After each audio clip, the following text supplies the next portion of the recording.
Hey everybody, what's going on? My name's Haas. Today we're going to be talking about the future of Cardano and why a fund manager is extremely bullish on its future. We're also going to be talking about the Merry hard fork and some other updates coming for Cardano. And as well, we're going to be talking about what to look for in the new age of Cardano once that's released and what to look for in terms of DeFi projects. Before we get into it though, guys, go ahead and give me a like on the video. It really helps out. Also comment down below. Helps these videos get shared around. I'm still a small YouTuber, still trying to grow, so please help me out. Okay, let's get into it. First, we're going to be going over a discussion with Prakash Chand, a fund manager with FD7 Ventures. We're going to be looking at his perspective. And then we'll be talking about some updates. And just where Cardano and Polkadot, Ethereum 10 years is going to be is just, they're going to be on the same breath that we talk about the Amazons, the Microsofts, the Googles of the world. And, this is not, people, and I say this to everyone, people trying to make, oh, I'm going to buy this because the price is low and then I'm going to sell it at this.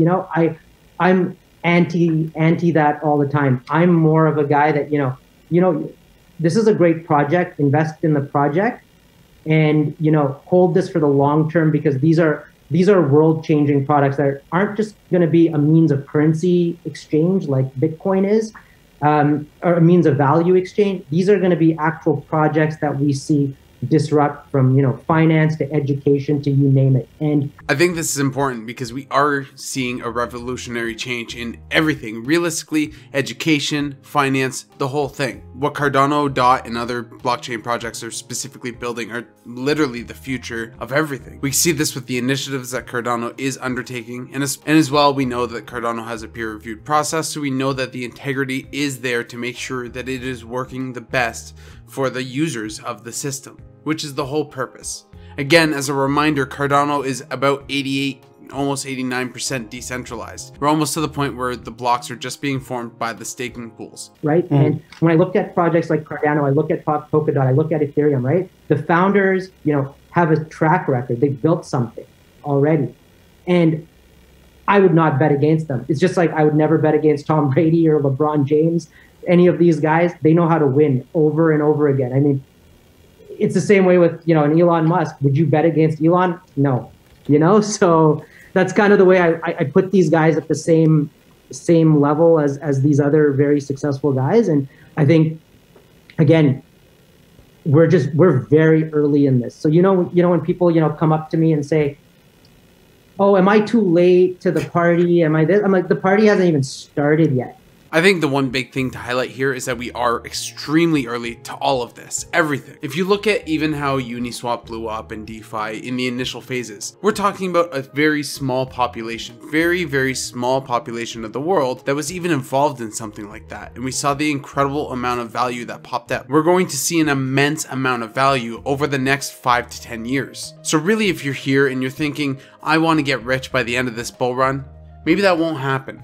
But if you do dollar cost average in and invest for the long term, it could extremely change the direction of your life. Now, I'm not giving you advice or financial advice or anything like that, but I am saying exactly what Chand is saying here. You want to make sure that you're investing for the long term. And obviously, I'm not going to be betting against Polkadot and Cardano, although I don't really agree with the sports reference. I think in a lot of ways, he has a very rudimentary understanding, but I know that he's probably talked to Gavin Wood, he's probably talked to Charles Hoskinson, and he probably understands the great minds behind these systems, which is why he's invested. And I do agree with the philosophy of investing in people. Now, I know that Cardano specifically is one of the most decentralized platforms and will be, but you still have to admire the fact that Charles Hoskinson is so involved with the community. He's so involved with the development of Cardano. And I think a lot of people, and I can especially tell from the people here on the channel, we all really appreciate Charles's involvement in the project. And we think he's going to be a great asset moving in, even into the decentralized age. I think it's evident that he has the best interest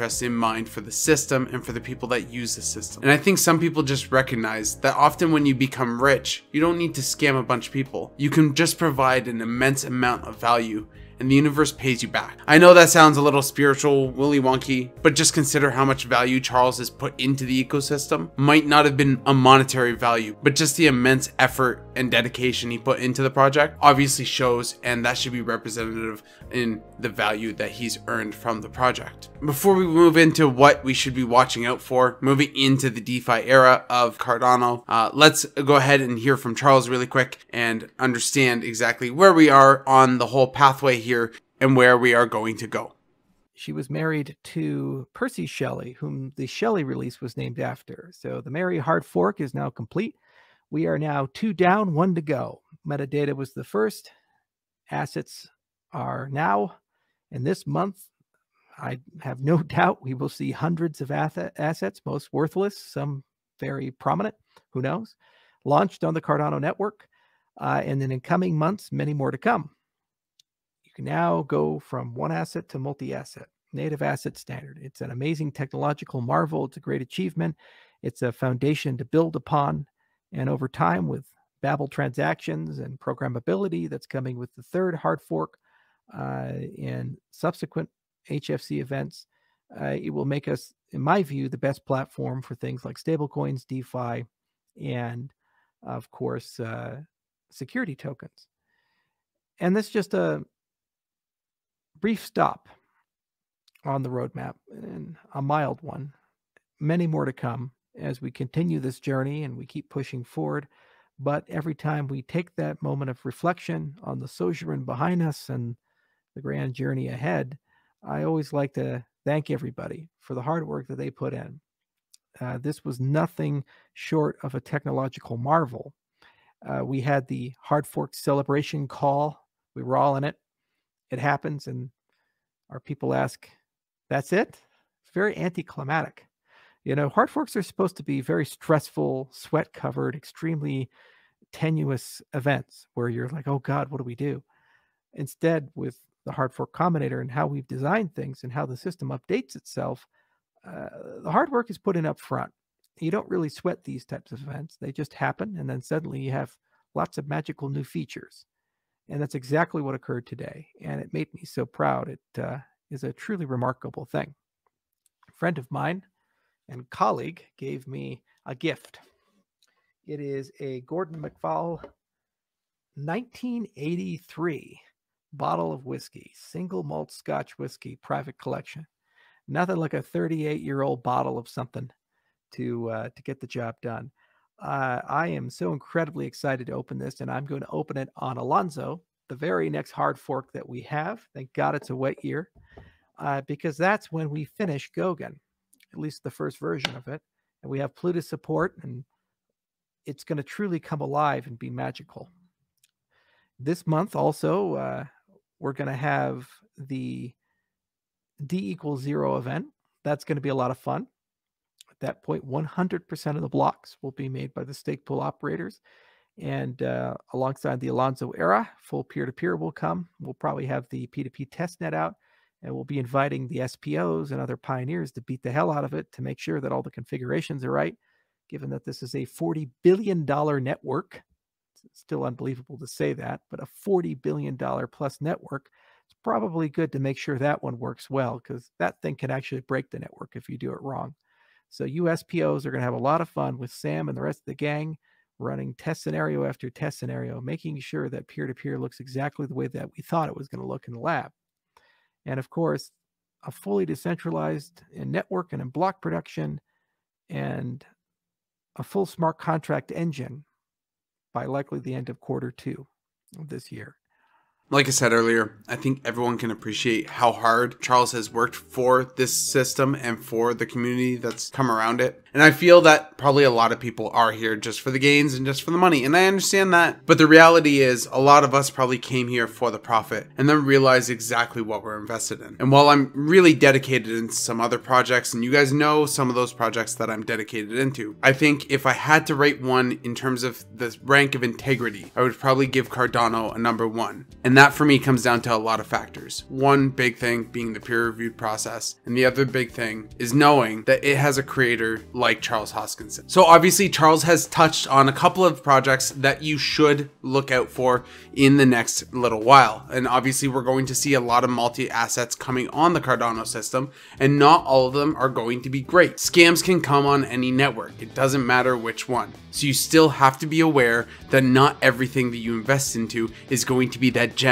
But we can look into history to find out exactly what kind of tokens are going to do well. We see Aave pumped huge amounts because of its lending platform. Decentralized exchanges like DEX, like Uniswap, Sushi, PancakeSwap, all of these lit up. So I'm assuming if you see a decentralized exchange and an exchange token, and it's a good one, I'd probably invest early. There are going to be a lot of staking tokens that are going to be coming out, and there's going to be a lot of different DeFi platforms out there. We're going to see a lot of peer-to-peer lending projects and a few other projects that are going to help liquidity and move money around. There's going to be a lot of ways for you to leverage your tokens to make more value, but you just need to be aware of the projects, make sure that they have a good backing, make sure that they have a good roadmap, understand that their team is a valid team. Often when you're looking at teams, and this is something that I discussed in the live streams, which by the way, if you ever want to revisit those live streams, there is a playlist on the channel. You can go ahead and find that and watch all the live streams that we've done. But we often talk about how important it is to understand the project and really put your venture capitalist hat on. You have to look at every token like you're a VC. And this doesn't matter whether you have $10,000 or $100. You want to make sure that whatever you're putting your money in, you're assessing your risk and you're looking for the best ROI that you can get for your risk tolerance. I think over the next couple of months, it's going to be a crazy time for Cardano and Polkadot. Polkadot is not going to be left out of the mix, I assure you of that, but definitely a lot of people are going to be excited about Cardano. I'm super excited about Cardano. I think it's going to go a far way. The big thing that I would say though, for me, Cardano is turning out to be one of those long-term holds. Probably a token that I most likely won't sell much of, especially if I can earn yield on my Cardano and then dollar cost average back in during the bear market. I'm probably going to have too much incentive to hold. But ultimately, that does come down to your own decision. I'm not a financial advisor, so you got to take that with a grain of salt, everything that I've said today. But it's important that you know what projects have lit up before and then what projects could light up during Cardano's future. And also, we'll probably see a lot of projects migrate over to Cardano, considering that the system is so easy to migrate to. So a lot of those ETH projects that are being bottlenecked by fees might even transition over to the Cardano network. And that could be extremely bullish for those systems. So it's important to watch out for things like that and news like that, because anything moving onto the Cardano system, as long as the Cardano system works as well as we think, and it is working in testing, then this will most likely increase the value of any project that moves from Ethereum to Cardano. Now again, I'm not saying that Ethereum is going to lose out in this bull market. I think Ethereum is going to do well, and there's still a huge developer population for Ethereum to do well. But in my opinion, nobody invests in something just because it was the first one out the gate. Eventually, the better technology has to win. We all don't still use Pentium 2s. The same thing applies. Just because it's out first doesn't mean it's going to be the one that we invest in. And I personally look at all these systems more like operating systems. I look at Ethereum as the Linux, Cardano as the Mac, and then Polkadot as Windows. I see all of them having different aspects along them, and some of it is going to be branding. But that being said, I don't think ETH is going to hold a spot, and I could be wrong on that. Maybe this bull run it might, but that all depends on how Polkadot and Cardano do their DeFi. That's it from me, everybody. If you could, I'm still a small YouTuber, so give me a like, it really helps out the channel. Also comment down below, this all helps to get the video shared. Often people ask how they can support the channel. That is the best thing you can do. Share, comment, and like, and that all helps me out. If you're new here, go ahead and subscribe, and I will see you guys in the next one. Happy hodling.